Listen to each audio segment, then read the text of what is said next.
Hello and welcome to the Poetry Book Society Showcase at Durham Book Festival.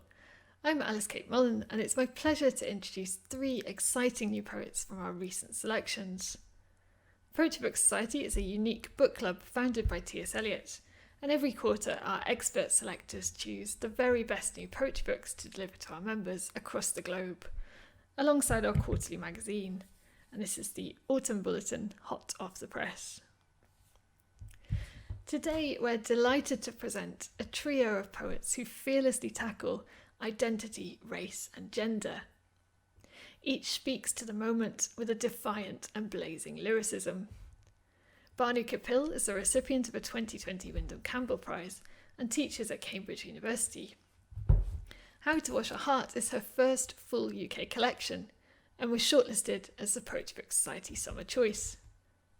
It's a breathtaking sequence which urgently questions migration, diaspora and displacement. The guest speaker challenges her citizen host, racism and the limits of welcome. Inspired by an art installation performed at the ICA, this is a vital voice which needs to be heard. Rachel Long is founder of the Octavia Poetry Collective for Women of Colour at the South Bank Centre and assistant tutor at the Barbican Young Poets programme. My Darling from the Lions is her much anticipated debut from Picador, and it was selected as the PBS wildcard and shortlisted for the Forward Prize. Full of frank explorations of sex, shame, family and religion, this is a razor-sharp but laugh-out-loud examination of growing up as a woman of colour. Sitting in a hairdresser's, the speaker tells herself, "Girl, you're the blackest you might ever be in here. Stop pulling away." As Rachel claims in her Autumn magazine, here there is loss and learning and loving and finding. Nina Mingya Powles is a writer and zinemaker from New Zealand of Malaysian-Chinese heritage. She is founder of Bitter Melon Press for Asian diaspora poets. Her debut collection, Magnolia, from Nine Arches Press, was shortlisted for the Forward Prize and is a PBS Autumn recommendation. Inspired by living in Shanghai, these are mouth-watering poems about food and language, that deeper hunger that won't go away.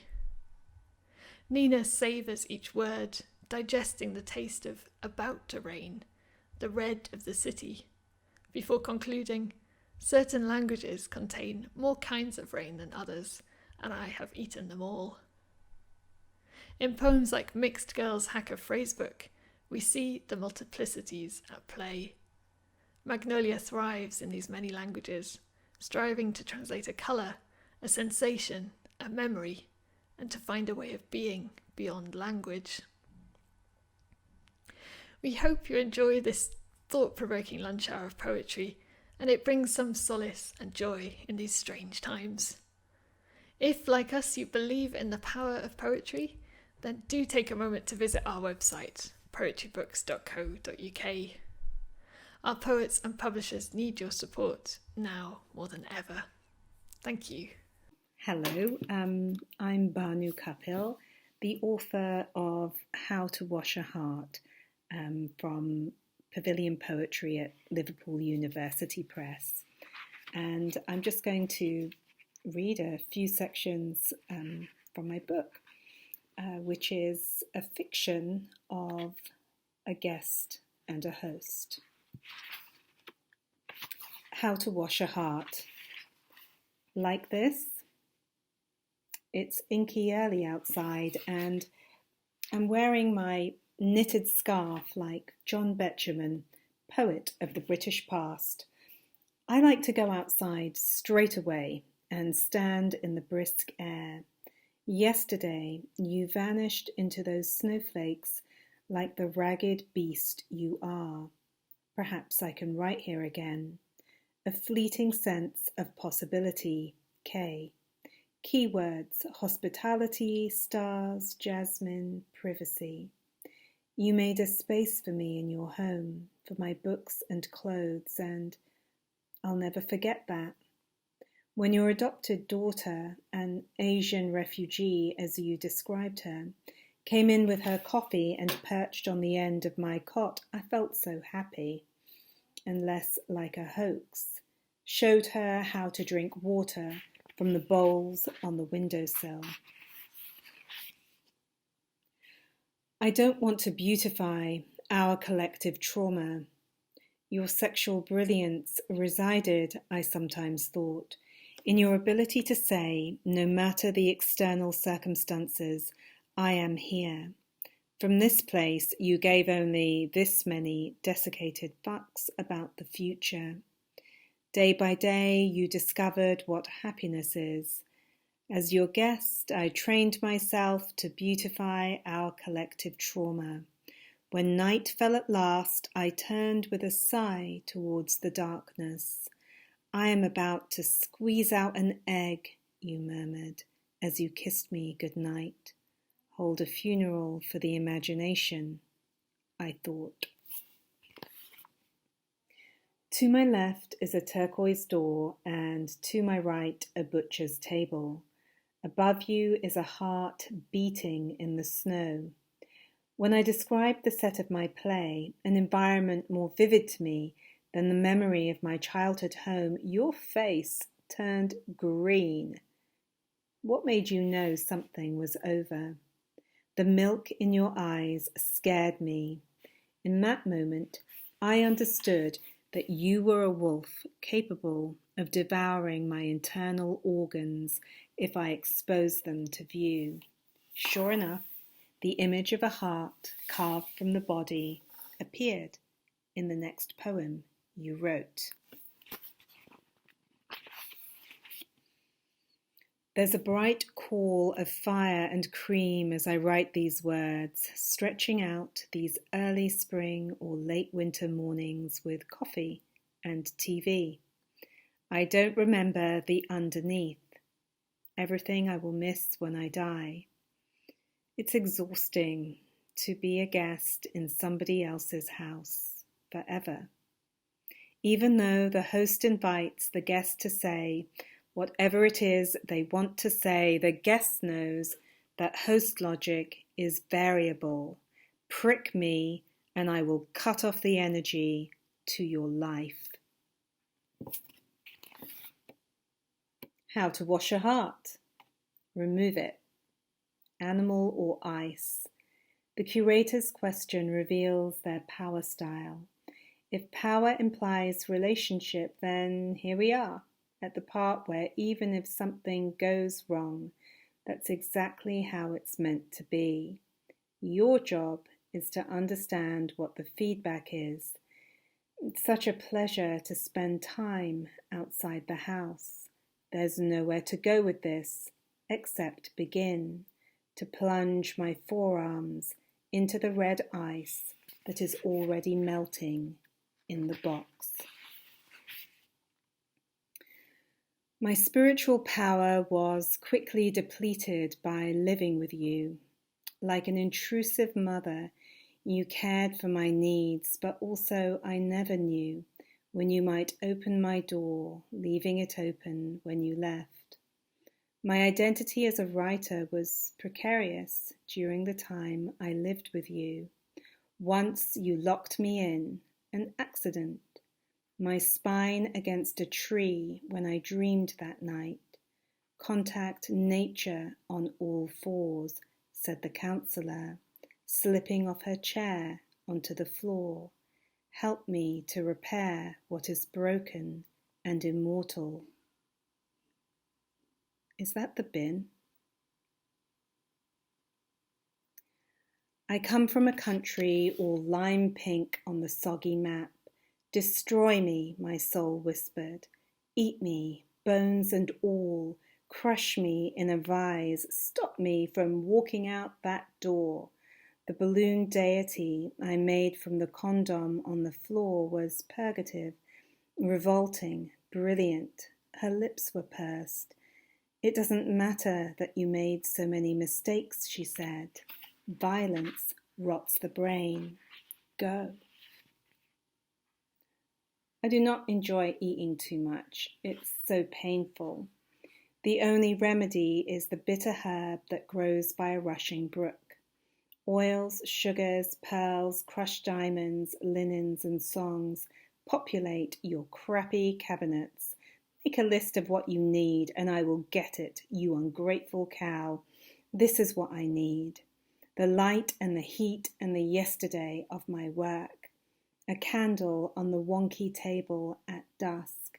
How time migrates the chalky blue flowers. I need something that burns as slowly as that. Because living with someone who is in pain requires you to move in a different way.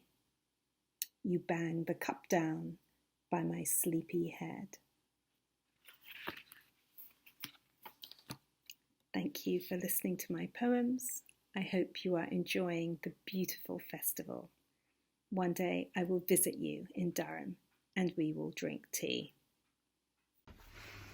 Hello, I'm Rachel Long, and I'm going to read 4 poems for you from my collection, My Darling from the Lions, which is here. Yeah.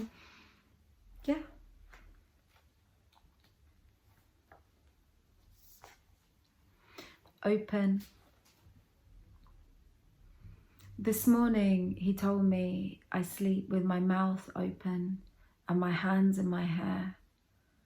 I say, what, like screaming? He says, no, like abandon.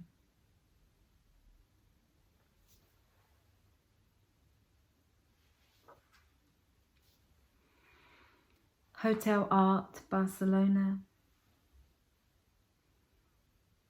We're eating roses on a rooftop, the med beneath us. They serve clouds here too, I say. Light starter? Wink. Are they fluffy or black? The waiter doesn't answer. Every table is white except ours. We sit at a naked woodblock. Antique. There's enough of an age gap here. Need they have added 200 years? The razor clams arrive in straight lines. What's the matter? We discuss kids. Maybe it's the wine, or because my belly is beginning to push against the bones of my dress. You say, I don't think I'll identify with a brown sun. Excuse me. I rise, spill your sparkling water. You only notice your steak.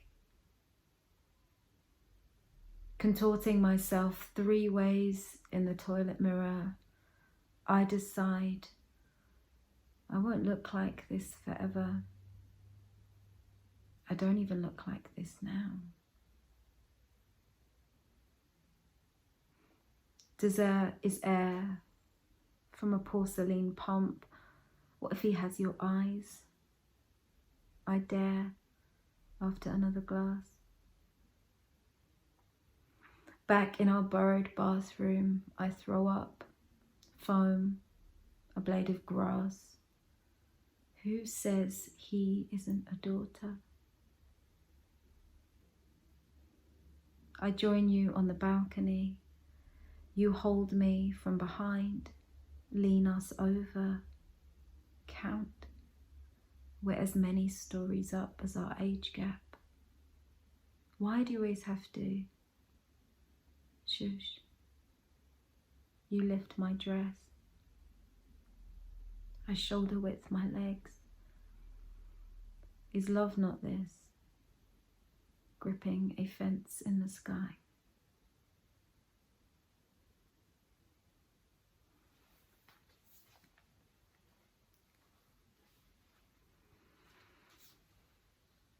Apples. Last night I missed my train by seconds. So close that one part of me did catch it and waved from the window to the other half, still panting on the platform, tits play-dohing out of a shit bra. I couldn't sleep for an hour and a quarter, the exact time between the two slices of me reaching home in separate taxis, each driven by a brother who co-owned the firm. Today, I'm assuming the recovery position in my favourite outfit, a jumper with just knickers, the perfect hot-cold combo like a bowl of baked crumble and ice cream. I am magazine educated, so I've known for a while now my body is an apple. Supporting theory, I bruise so easy, I worry it's leukemia. No, the doctor says again, it's just your dark skin. She recommends scar serum.